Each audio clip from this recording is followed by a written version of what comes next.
The night was alive inside Writer's Den Bar, a popular biker hangout on the outskirts of Phoenix, Arizona. The smell of burnt rubber mixed with whiskey and cigarette smoke as laughter echoed from every corner. The crowd was loud, rough, and wild, just how they liked it. At the center of it all sat 5 women who commanded respect in every bar and on every highway: Roxy, Blaze, Kat, Viper, and Luna. They called themselves the Iron Roses, a biker queen gang feared and admired across the Southwest. Every man in the room knew better than to cross them. That night, though, their restless eyes turned toward a stranger sitting quietly at the far end of the counter. He wasn't like the usual crowd. He didn't wear flashy patches or heavy chains. His leather jacket was old, worn from years of travel. His eyes, a shade of steel gray, carried the kind of calm only men who've seen storms possess. Roxy nudged Blaze and whispered, "Look at him, doesn't even flinch in this chaos." Blaze grinned wickedly. "Let's see if he can handle us." She stood, clinking her glass against the bar, and called out loud enough for everyone to hear, "Hey, stranger. You look bored. Why don't you play us a game of pool? Win and marry us all." The crowd burst into laughter, whistling and cheering at the teasing challenge. The stranger turned slowly, eyes narrowing slightly but without anger. He gave a faint, polite smile and walked toward the pool table. His boots were dusty, his gait steady, the kind of movement that spoke of discipline, not arrogance. "All right," he said quietly, picking up a cue. "What are the stakes?"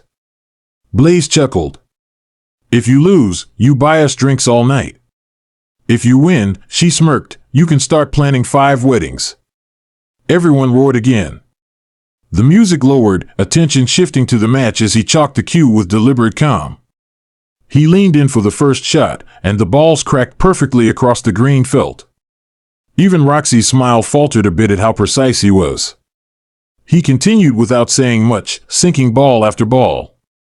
The laughter faded into murmurs as the women began to sense something different about him: the focus, the silence, the weight in his eyes. Then it happened. As he bent forward for a long shot, his sleeve slid up slightly, revealing a faded tattoo, POW MIA, with an eagle clutching broken chains. The moment froze. Blaze's grin vanished. Viper's beer glass stopped midway. Luna's eyes widened, recognizing that symbol instantly. It was the mark of soldiers who were prisoners of war or missing in action. The laughter died completely, replaced by an uneasy silence that rippled across the bar. The man straightened, finishing his final shot with quiet precision, and the last ball dropped with a sharp click. He didn't look around for approval or applause.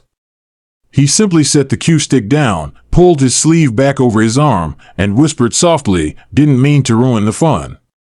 But the fun was already gone. The queen stood there, strong women, hardened by roads and fights, now struck silent by the quiet power of one man's scars. The crowd that had laughed minutes earlier now watched him with something far deeper than respect. Something closer to awe. The air in Writer's Den Bar had turned thick and heavy. No one spoke for a full minute after the stranger's quiet words.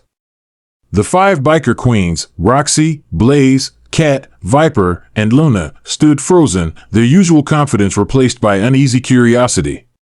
The man, who had just beaten them without a hint of arrogance, leaned his cue stick against the wall and picked up his old leather gloves. His movements were slow, deliberate, respectful, as if every action had a story behind it.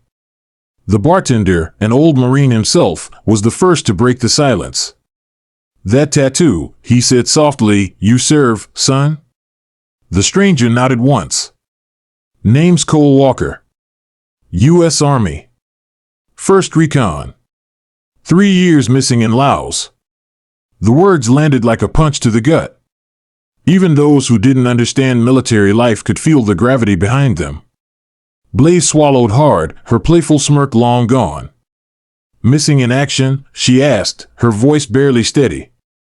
Cole nodded again, his eyes distant. "Yeah. Captured during an ambush. Spent 3 years in a hole until a rescue op finally came through." He didn't speak with pride or pity, just simple truth. Roxy, who had seen plenty of tough men crumble under pressure, found herself speechless. Kat lowered her eyes. It wasn't often that the Iron Roses were humbled, but this night was different. Luna, who had been quiet the whole time, finally stepped forward. Her father had gone missing in Iraq years ago, and that tattoo, those letters, cut deep into her heart. You made it back," she whispered. Cole looked at her, his expression softening. "Barely. But some of us didn't. That's who the tattoo's for." He touched the faded ink on his arm gently, like one might touch a gravestone. The bar stayed silent except for the faint hum of an old jukebox. Every person there, biker, drifter, or soldier, felt the same heavy respect. Cole didn't have to ask for it. It came naturally, earned by the quiet pain in his voice. Blaze set her cue down and stepped closer. "We were just messing around," she said quietly. "Didn't mean any disrespect." Cole offered a faint smile. "I know. You weren't the first to joke about it.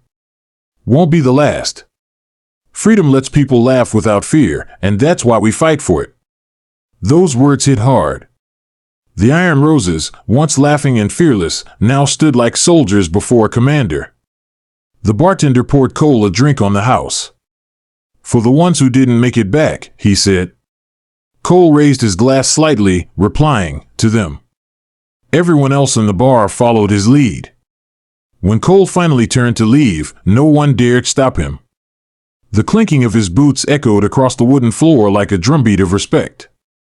Outside, his black motorcycle waited under the dim streetlight, dusty and silent. He kicked the engine once, and it roared to life, drowning the quiet tension behind him. The Iron Roses stepped outside just in time to see him drive away into the night, tail light fading down the highway. Blaze exhaled slowly. "That man's no ordinary rider," she said softly. Roxy nodded. "No. That's a ghost of the war, riding free again." The legend of the POW biker began that night, carried in whispers across every road from Texas to California.